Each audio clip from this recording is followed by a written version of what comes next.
What up, race fans? It's January 2019. You're talking dirty with Jake. I'm your host, Jake.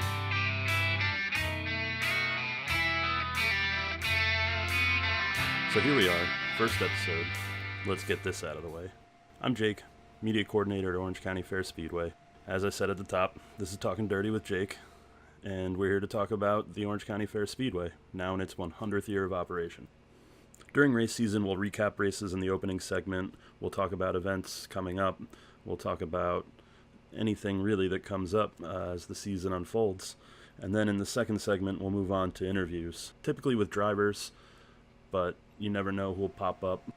The aim of our show and these interviews is to kind of bring fans closer to drivers, kind of get to know drivers, not just talk about track conditions and cars and this and all these kind of standard interview questions, and we will get that kind of stuff out of the way, but I think the goal of the show is going to be to dive a little deeper and kind of get into the minds and who these drivers and who these characters in this big old play of racing are, and what they're all about and what makes them tick and why they love racing so much and how they got to where they are. Anyway, seeing as racing hasn't started yet, we're going to do something a little different for this first episode. We're going to talk with the Speedway's newest hire, Doug Dulgarian. You get a fast car. The interview segment you're about to hear was recorded at the Speedway, and so there might be some weird sounds in the background, like clickety-clacks of pens and the blippity-bloops of phones, and it just, it's not terribly annoying, so just bear with us. But anyway, Doug and I had a very long conversation, so let's just get right to it. Here's our interview segment with Doug Dulgarian.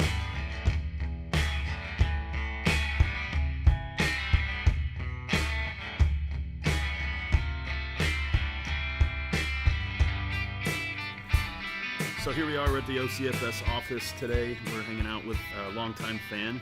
He's been coming to the track since 1968. Been organizing the Nostalgia Night for over 10 years. Was a member of the steering committee at OCFS from 2006 to 2008. Doug Dulgarian. Hi, Doug. How's it going? Hey, good morning. Thanks for having me. So, Doug, what's your role at the Speedway now? I've got you in today because we want to introduce you to the fans. You've joined us in an official capacity here at the Speedway now. Well, we're still working on the official capacity, but I am a full-time employee of the Speedway. I am going to help make the 100th year spectacular, I hope.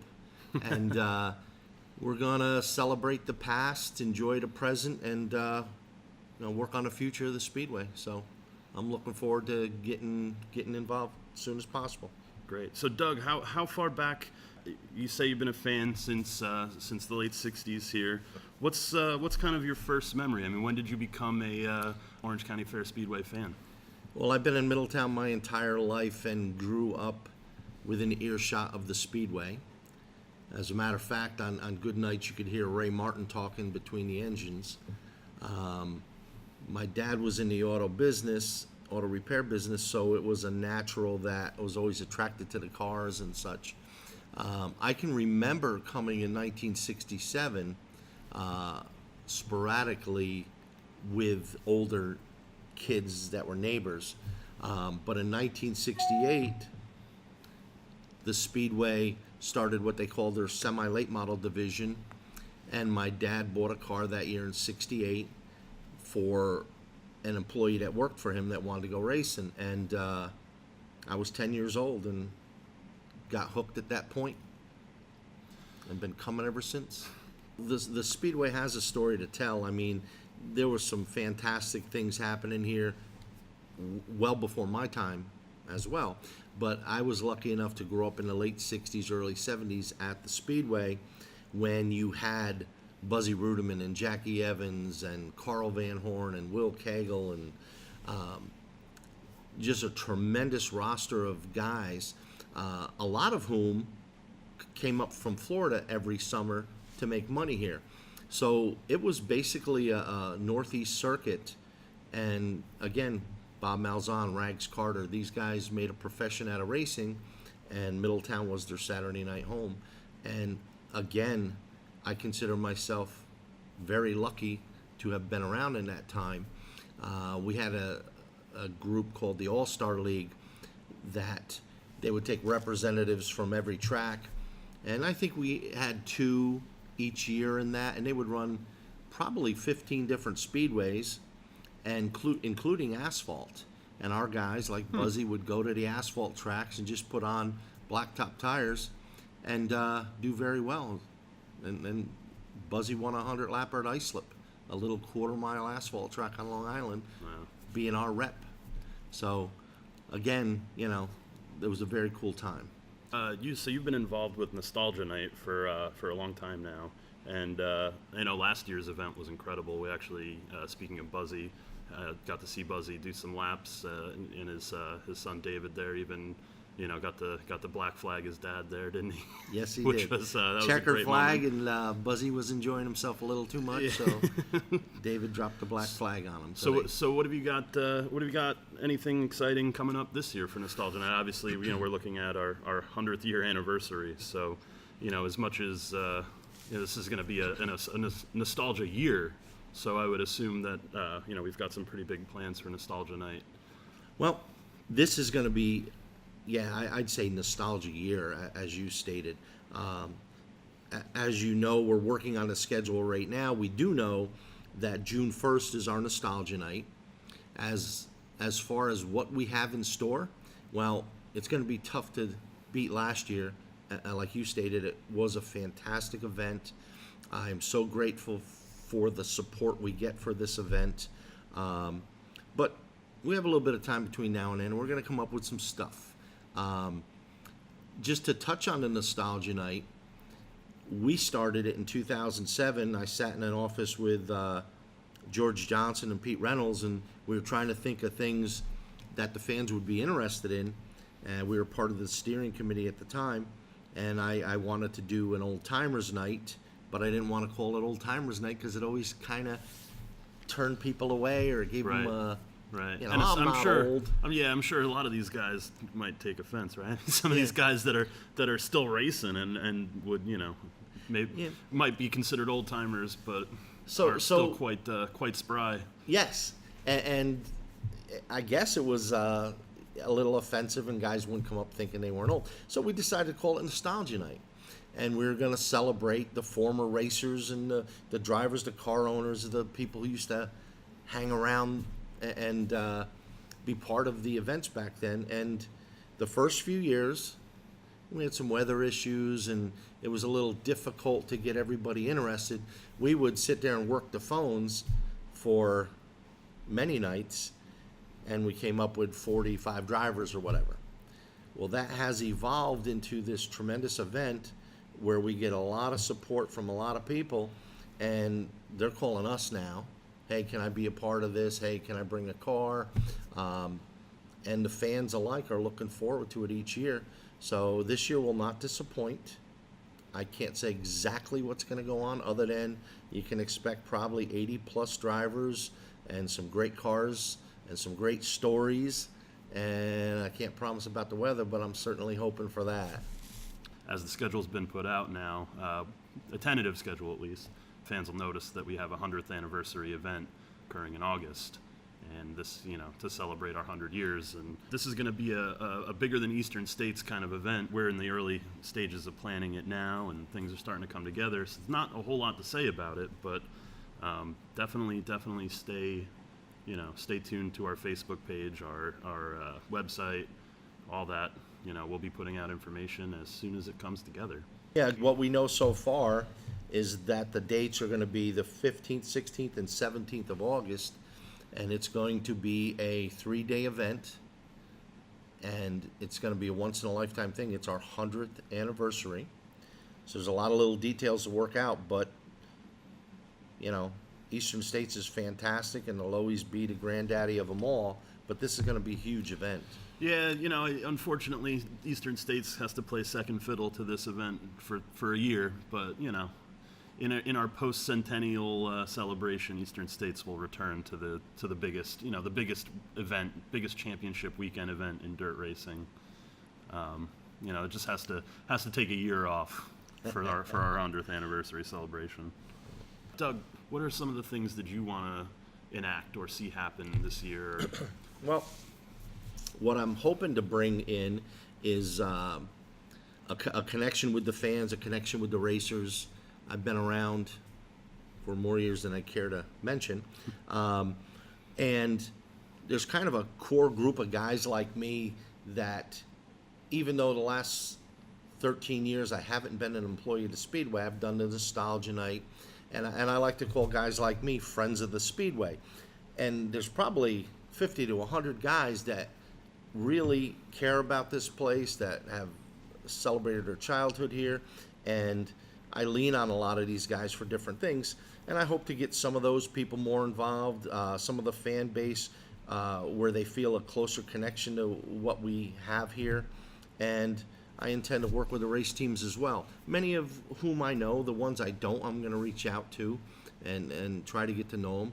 I love to be in a position, and I think I will, to perhaps, once a month meet with a group of drivers and just chat about, how things are going and what they feel their needs are, and, take some suggestions, if you will. But I hope to be very accessible. Well, I know I'm going to be very accessible to both the fans and the racers, and I hope that's kind of what I'm bringing into this deal. I got a tremendous amount of respect and passion for the Speedway, and I hope that shows in what we do day to day here. And I'm looking forward to getting started. Well, it's very exciting to add another, passionate member to the team here. I think as fans are well aware, last year the Speedway came under some new ownership in the form of Chris Larson, and with that came his passion for the Speedway and his vision of what things could be, and it just everything that we accomplished in 2018 in terms of making some improvements to the track and streamlining our program a little better, and just making our Saturday nights just a little bit more entertainment value for and packaged in a way that is a little more streamlined and scheduled, and I think that fans definitely appreciated the tighter schedule, the break, the short intermission, and just things have really started to come together last year in a really fun and great way, and now just this year with the 100th and Doug coming on board and all this cool stuff that we're doing, it's really starting to we're getting antsy. I personally am getting very antsy to get to it. I'm very excited about the race season. Doug, what kind of predictions, as far as racing this year? I mean, it's already been rumored that Brett Horne may make his return to Orange County. It's been rumored that Danny Johnson may return. What kind of things do you expect? I do believe we have a great core of drivers here that have been around here for a while, and they all know their way around the track. And if Brett Horne or Danny Johnson or anybody else choose to make this their Saturday night home, I think it benefits them and us. I mean, if they want to be at the place where stuff is happening on Saturday nights and the big purses are going to be, and then I welcome them. Again, I'm truly starting next week here, and I'm going to start reaching out to these guys, and I'm going to find out what our roster is for opening night. And between you and I, we'll get it out there.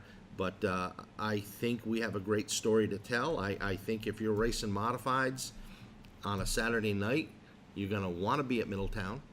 And that's what I believe, and that's what I'm hoping for. So I think it's going to be a great year. I think it's going to be great for the fan to see what we have going on.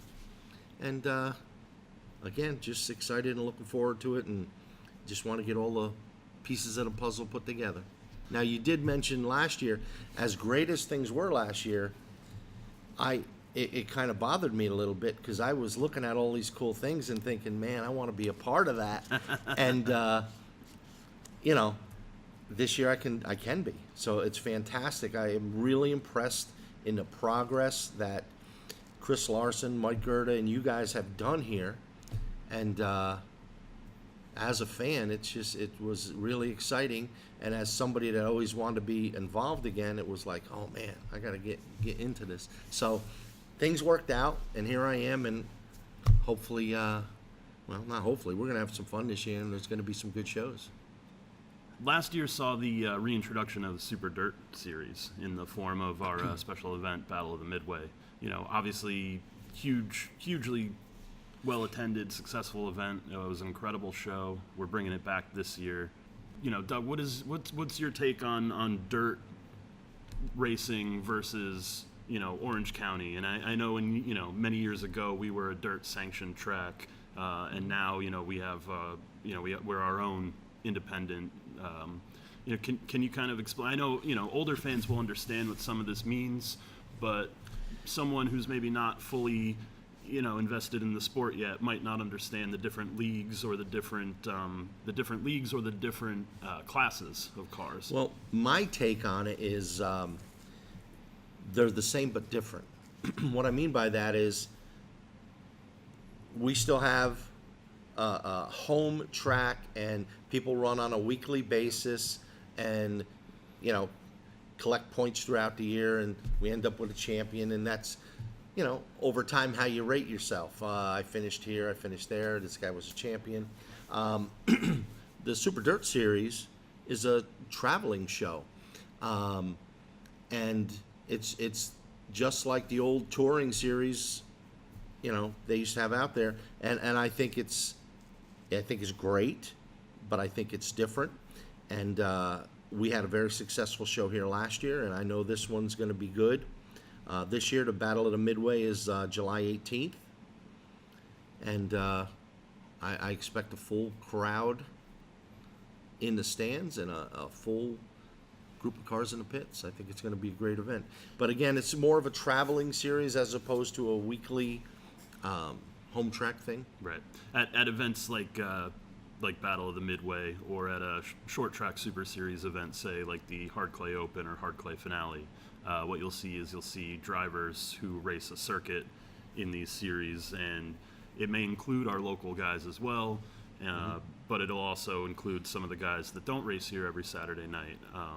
And maybe those guys race weekly in championship series at other tracks as well, but they also race as part of the short track Super Series or as part of dirt. And this is when you'll see some of guys like Matt Shepard or these other guys that don't race here regularly. You'll see them here for those kinds of events. Well, historically, it's always given them a chance to showcase their talent against the traveling group, which is usually the best around. And Middletown guys have always done good. We have a very strong group of drivers here. That Super Dirt Series and the Brett Deo Series are two different series, and they give you an opportunity to see different drivers. So with the two Brett Deo shows, the Super Dirt Week show, or Super Dirt Series show, I should say, there's some big things happening again this year. I hate to keep repeating that, but as I'm sitting here looking at the schedule, you have to say that. Yeah. I mean, we also have got the All-Star Circuit of Sprints returning as well, with Tony Stewart's Sprint Car Series there. That's going to be a big night as well. Being that so much of our early history is these, these open wheel, these, the midgets, the sprint cars and stuff, we have a lot of, we definitely plan to pay tribute to that portion of our history and those cars, those drivers as well. Even though our focus and our main attraction is the modifieds, the history there and all that is going to be played up big time. And that Tony Stewart show will be will also be an event where we celebrate the history of that kind of racing. And it's going to be just like everything this year is a nostalgia year. Every event will be steeped in it. The nostalgia night, obviously the focus is on the nostalgia, and then week to week, it'll always be there in the background. There'll always be something going on that pays tribute to our past. And the first of all that is actually our opening night. And an opening night will pay tribute to Carl Van Horne. that's kind of well, why don't we let Doug tell us a little bit about Carl Van Horne and his significance and why we're paying tribute to him on our opening night in our 100th year. Well, Carl Van Horne was a past champion here, and he was one of my fan favorites when I was a kid. He had a 71E coach. He's synonymous with 71. That was his family's number. And he's driven other cars here. He won a championship in the 28 George Vanderwall car.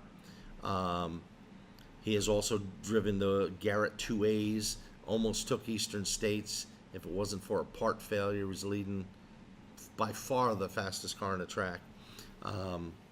So over the years, he has done tremendous stuff here. When we got into Nostalgia Night, he was one of the first guys that really supported us. And he came up to every one until his passing last year, which is very unfortunate. But a true gentleman, a hard-nosed racer. Just to sit with him and listen to the stories was something really great. But he was a fixture at Middletown. On opening night, April 13th, it's going to be a Carl Van Horne tribute. 71 laps, 7,100 to win. And, we're going to work on making that a big night as well. Again, some great stuff on the schedule this year. The 71 lap season opener. That's going to be a great night. Obviously before then we have our open practice, which will come on. When is that? April 6th. April 6th. We're looking at open practice. Open practice is a free event for the fans. Teams come out, test their equipment, get a feel for the track, and fans are welcome to come out and just watch and cheer on their favorite guys. See, get a look at all the new paint schemes and stuff that are coming out. And the next day is the Brett Deo Hard Clay Open, the 7th. Right, which will be the first race of the season. Not our opening night race, because as we said, Hard Clay Open is a short track Super Series race. That's a traveling series. That's Brett Deo's show. Our season opener, the Carl Van Horne tribute, will follow on the next weekend, April 13th. But for those of you who are just really jonesing for some dirt racing in your life, make sure you're coming out for our March 23rd and 24th Motorsports show. This is a really cool event. Every year we do something for a charity. Declare a best in show car. Come out. This will be your first opportunity to see everybody's 2019 rides. Take some pictures with the drivers, their cars. It's a great event for kids and families. There'll be activities, prizes, give out awards to our 2018 champions. It's going to be a great weekend, and you'll never know you never know who will show up. It might be an opportunity for certain drivers to announce that they're coming to Middletown. It might be an opportunity just to see all your old favorites. And yes, there are some great looking cars there, and there's cars from all different forms of racing there as well. And all that's fun. What I particularly enjoy is seeing the people you haven't seen since last fall. You all make it through the winter and you get to revisit with them and talk about what's coming up for this year and share some stories, and it's just a great event.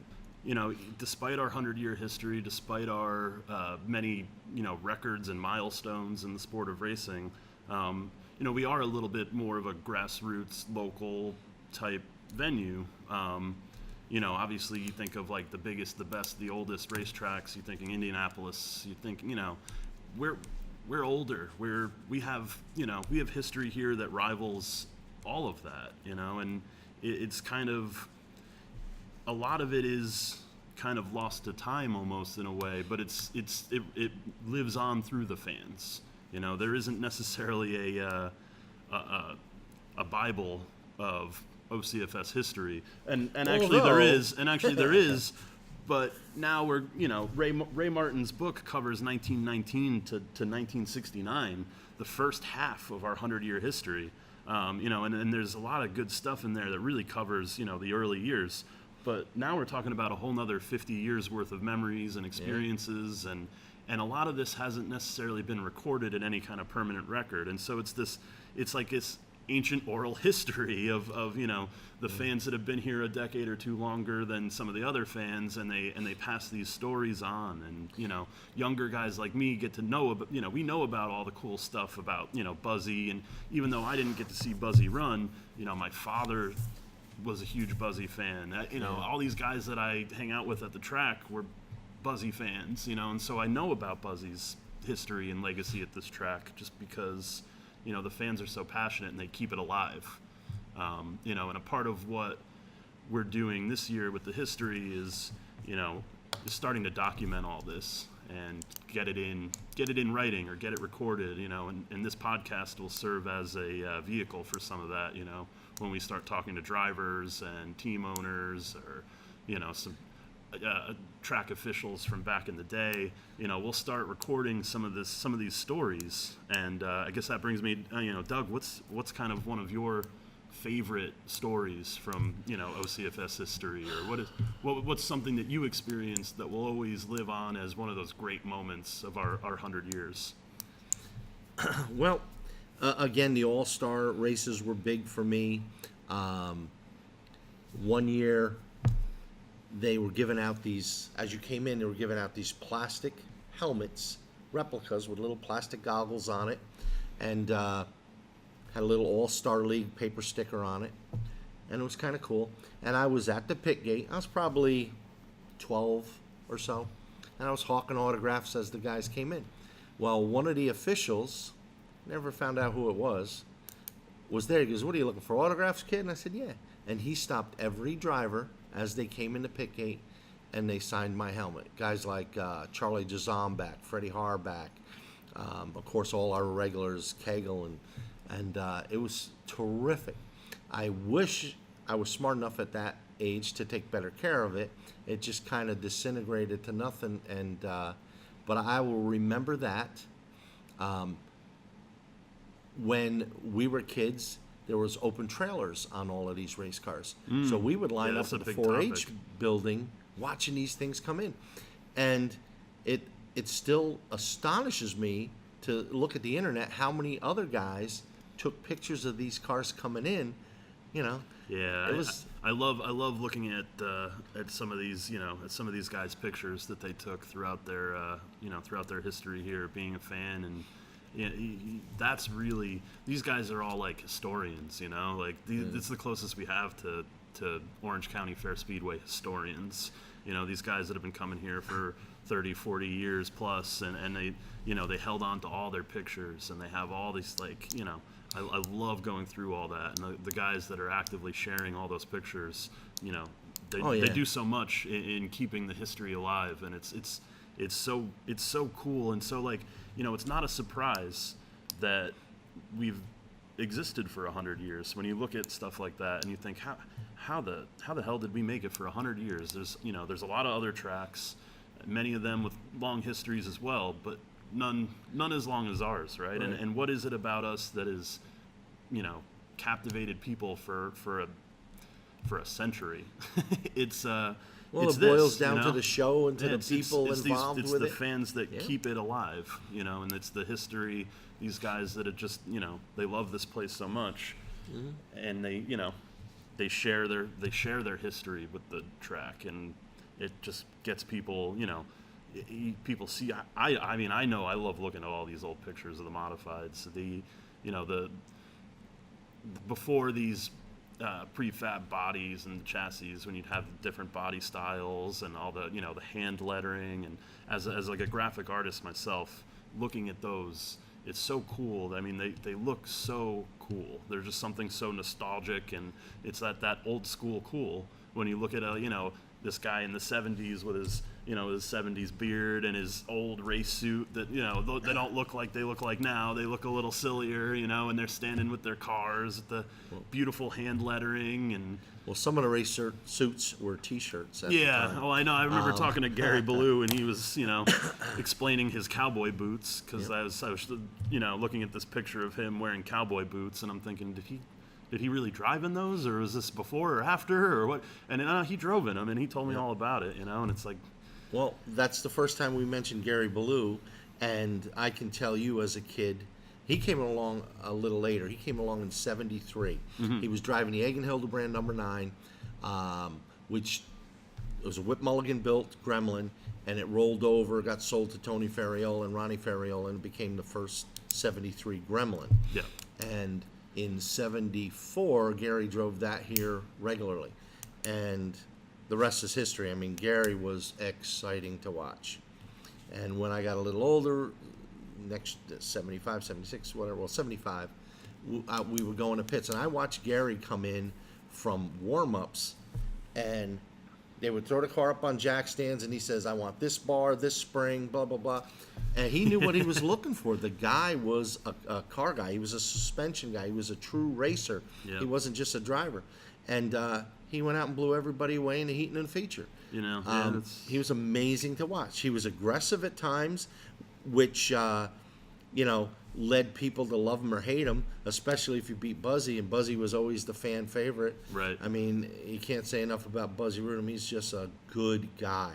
He's a gentleman. He always had time. You could go up there an hour after the races and, a kid in jeans and a T-shirt and, may I have your autograph? He took the time. He was always great to everybody. So when you had a guy like Buzzy, was always the fan favorites from, I believe he started here 67, and then Gary come along in 73. Gary was kind of the villain. Right. He won a lot. He was very aggressive, but what terrific times. Both super talented, and it's terrific to see Gary back now with his Syracuse car. And whenever we have nostalgia night, the Ferriolas are kind enough to bring up their Grant King car, and Gary had much success with that car, as all the Ferriola cars. And it's terrific to see him with the 73 and the 112.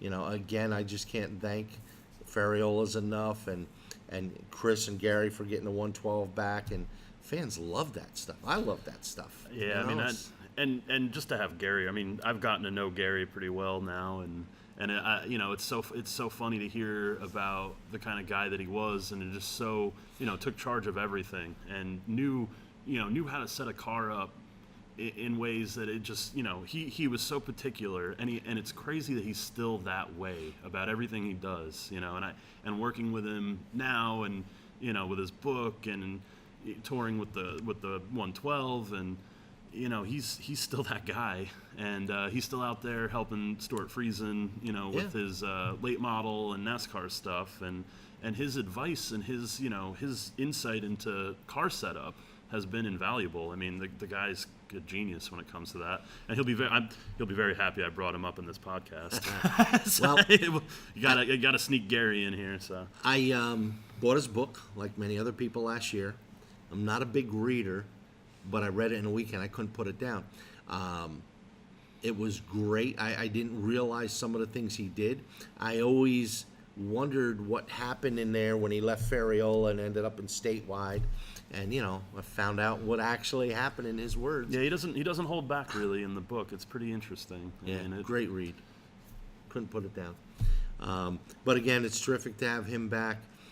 It's amazing to me through all the nostalgia nights and that I can pick up the phone and call Gary or call Buzzy or Ty Scott, and they all know who I am now. And as a kid, they were my heroes. It was almost like bashful approaching them, Mm-hmm. But it just shows you what kind of guys they are. They're all terrific guys. Ty Scott was a fan favorite here in the 70s, and had some Winston Cup experience, some NASCAR Cup experience, and did well. Almost won the Daytona 500, except for a bad pit stop. Who knows? But he's a very big supporter of Nostalgia Night. Loves coming up, loves meeting the fans. One of my regrets with these Nostalgia Nights is I never sat down with a microphone and talked to some of these guys and got their stories. Obviously we've lost some over the years, which even makes that night much more important to be able to share it with the guys that are still coming. But Ty Scott, I mean, he's the one that cleaned the cage off of Wayne Ruderman's car at Syracuse, and I never realized that. And he was telling us that story, and he got launched over another car. But these guys just have some terrific stories. I remember, again, going back to the 4-H building where we all lined up watching the cars come in. One night, Ty Scott was running a big race. I don't know if it was a cup deal or if he was just out of town running a race. And he was flying into our local little airport, Randall Airport. And his brother Neil came out and wanted to know how to get to Randall Airport. And the pit gate guard at the time was Joe Morris, a local guy. His family's been involved with racing forever. Terrific guy. Was standing there, and he was trying to explain it to him, and he saw me. I was about 15 or whatever. And he goes, "This guy knows where it is." So I got in a Suburban with Neil Scott and some other guy and went and got Ty Scott up at the airport. And I told Ty about that years later, 30 years later. That was a big deal for me. I mean, he was like, "Yeah, I can get you there." And Ty was a hero. Wow. And he barely remembered it, but he remembered it. It was just... Yeah, those are the kind of memories that stick with you, and absolutely, it's this is a you can almost feel when you're here and especially on like a nostalgia night, you can feel that in the air, this feeling of like just everyone there has a story, right, or has a moment that will just like stick with them forever, and they're all carrying that moment with them, as they meet all these, the past drivers. They look at the old cars, and it's very palpable. And as somebody, as someone who's been a fan, not nearly for as long as some of the other people there, it's always very exciting for me to get that feeling. And I might be a little bit of a nostalgia junkie myself. I think that personally I have an interest in the past and the good old days, so to say, and like I said, when I was describing these pictures and how much I love looking at the old pictures, for me, there's something about it, and just stepping back in time, it feels so, I don't know, There were good it's just times, that's just that, it makes, it's like stepping into a time machine, Well, what's going on here today is going to be somebody's good old days and somebody's nostalgia. Right. I mean, because there's still fantastic stuff happening here. 50 years we're racing electric cars or something, and it's like... Who knows? But, they're still creating a tremendous amount of history, a tremendous amount of memories here with what we have going on. We just try to celebrate the past along with the present. I'll give you another quick little nostalgia story. One year, Eddie D'Angelo was a regular competitor here throughout the 70s into the 80s, I believe. Was from Long Island, came up every week and raced. Terrific guy. He was one of my favorites as a kid. I always pulled for him as well. One year he came up to me after Nostalgia Night and said, "Who did the seating arrangements?" I said, "I did." "Why?" He goes, "Did you put me next to Carl Van Horne for a reason?" I said, "No, it's just that it worked out." He goes, "Well, I want to thank you for that." It turns out that they had a big wreck, and if you go into the old hard clay magazines, you'll see it, where one of them ended up on their roof. I think it was Eddie. And they blamed Carl Van Horne, and there was a little fisticuffs, and pit crews got involved and everything. Well, they hadn't talked in 30-plus years. Wow. Well, they sat next to each other. They talked about it. They laughed about it. They hugged each other. And it was like, he said, "I had the greatest time." So he didn't talk to a guy for 35 years, and we were able to get them to sit next to each other, which, again, I didn't really realize it. I remember the incident, but it didn't cross my mind. But they came out of there with great memories. Wow. Yeah, and that's what that night's all about. The one night Gary was there, and I put him between Richie Marinelli, owner of the M1, and the Ferriolas, Tony Sr., owner of the 73. And one of the guys came up to me. We had the event roped off so the fans could get in. And he goes, "Hey, Doug, Richie Egg and Paul Hildebrand are here. They want to say hi to Gary." And they were the guys that brought Gary up here. Well, that was his first ride in the Northeast, the number 9 cars. And I said, "Are you kidding me?" And I grabbed him, I brought him in. And even Gary mentions it in his book. He looked at him, and he shook their hand, and then all of a sudden it hit him who he was talking to. And so that was a great moment for me to see Tony Ferriola, Richie Marinelli, and Egg and Hildebrand, Gary's 3 big car owners from the Northeast. Yep. I snuck in and got a picture of that. Again, another fantastic night at Nostalgia Night. But that's putting all these little things together. And there's probably 100 more of those things that happen that I don't know about. Right. Where people got together, hey, remember the time, and hey, it's great to see you. Whether they battled on the track or whether they shared beers at the 31st lap, 20, 30 years later, they get to do it again. Right.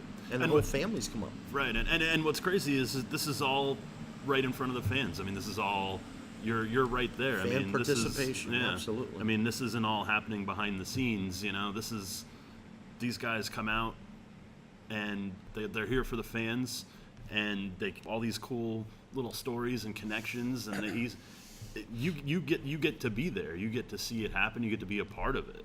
It's not like going to an NBA game or an NFL game, and the best you can hope for is you catch an autograph as the guy's coming in or out of the locker room or something. This is true fan interaction. You really, as a fan, you're involved in ways that in other sports you couldn't be. The drivers are very accessible, especially on a night like Nostalgia Night. Before the actual signing event, they're either in the grandstands visiting, in the pits visiting, or sitting out on the picnic tables in front of the 31st lap. I mean, you can any Nostalgia Night, they're all hanging out there talking and swapping stories and signing autographs. I mean, it's a great time. It's a great opportunity for me as a fan to spend some time with them as well. It's priceless. So Doug, one of the things that this year we want to put a little extra attention towards is our full fender cars, our street stocks. Absolutely. We want to introduce, or rather an event that's been going on for many years. We're going to kind of pump up and let it stand on its own. And so we're creating an event around that, almost another nostalgia night that kind of throws it back to the 1950s. Can you tell us a little bit about the street stocks and the history of full fender cars here, and kind of what we're paying tribute to with that event? Well, throughout the years, there has been a ton of interest on, we'll call them the fender cars, having their own nostalgia night. And we kind of had a loose criteria of our traditional nostalgia night of being open wheel car, either modified or small block, sportsman back in the 60s. And you had to run here at least 5 years, and you had to run 20 years or more ago.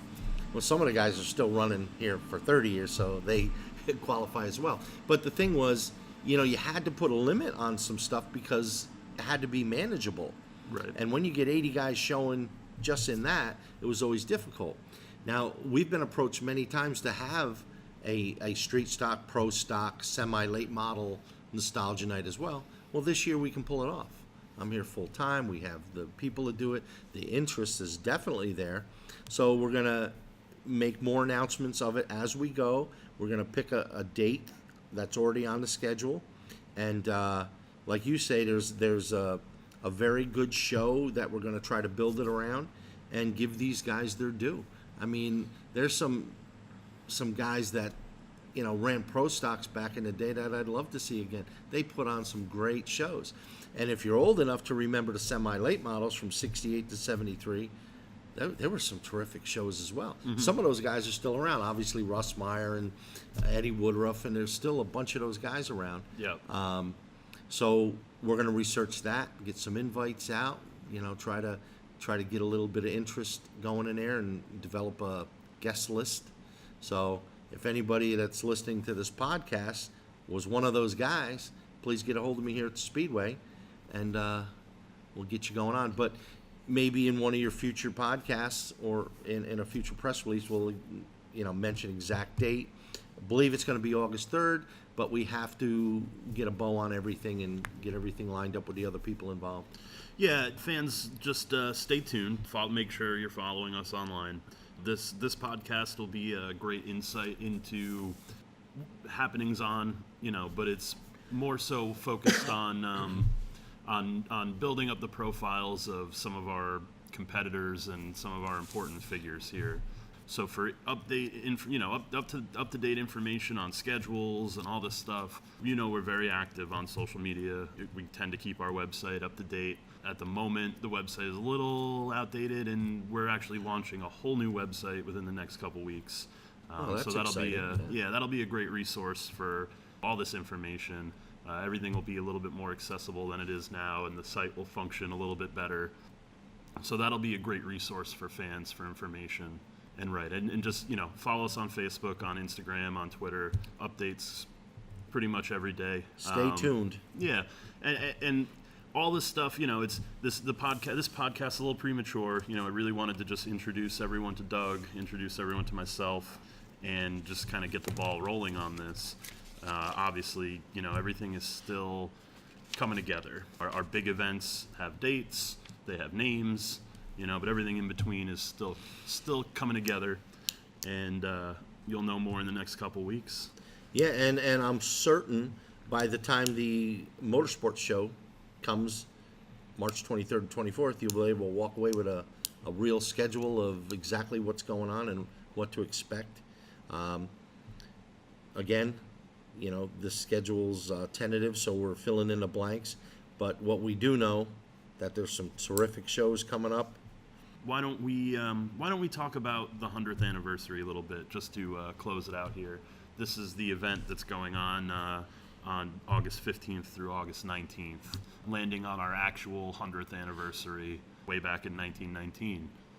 Well, that's probably going to be the biggest event of the year. Again, not taking anything away from Eastern States, which is fantastic. Chris Larson and Mike Gerda have come up with a fantastic show here. We know that the Thursday night's going to be a 40-lapper, and then the Friday night's going to be an 80-lapper.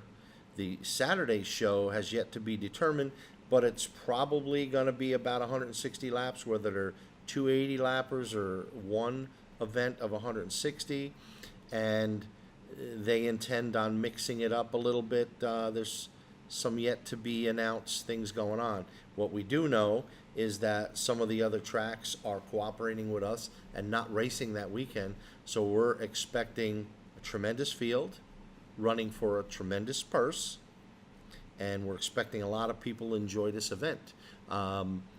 Again, we're very preliminary. We know the dates. We know what we want to do. It's just a matter of getting everything ironed out to exactly what it is. And we do know that that'll be ready before the motorsports show. You just stay tuned, as Jake was saying, and we're going to be announcing more. But right now, pencil those dates in. If you're going to do a family vacation, do it a different day. Don't miss this show. Yeah, well, this is going to be great. You bring up an interesting thing. Certainly don't plan a family vacation for that weekend. As a lot of Hudson Valley people may already know, we are up against Woodstock that weekend. And so I want to just put it out there to race fans that if you're interested, if this is an event you want to be at, and trust me, now. you want to be at it. Yeah, start making plans now, because this whole area is going to be slammed that weekend. Woodstock is celebrating their 50th, and as much as we would like to not have to compete with that, we're 100 years old on that same weekend. So Yeah, we're doing our thing. we got a better story. We've got a longer history, more history, more stories, more, just we're more important than Woodstock. Sorry, bold statement, I know, but we are more important than Woodstock, especially in terms of Hudson Valley history, New York State history. Yes, Woodstock's a big deal. Orange County Fair Speedway is a very big deal. So start making your plans. Please start making plans. Book rooms. This will be a camping event like Eastern States. But if you were at Eastern States in 2018, you saw how full we were. We were slammed. So definitely start making plans for lodging or what you think you're going to want to do that weekend. Be it staying. There was even some banter about glamping availability. So if you're interested in that, call the Speedway, because I think that's something we're going to be able to pull off. But like Jake says, seriously, book something now, because that's going to be a big weekend. Big weekend. Yeah, and fingers crossed that Bethel just books a bunch of corny pop acts or something, and none of y'all want to go anyway, and you all come out to the 100th anniversary. God forbid somebody chooses going to see like Ariana Grande or something over seeing a historic, unprecedented, 100th anniversary celebration like this. And when I say unprecedented, I mean it.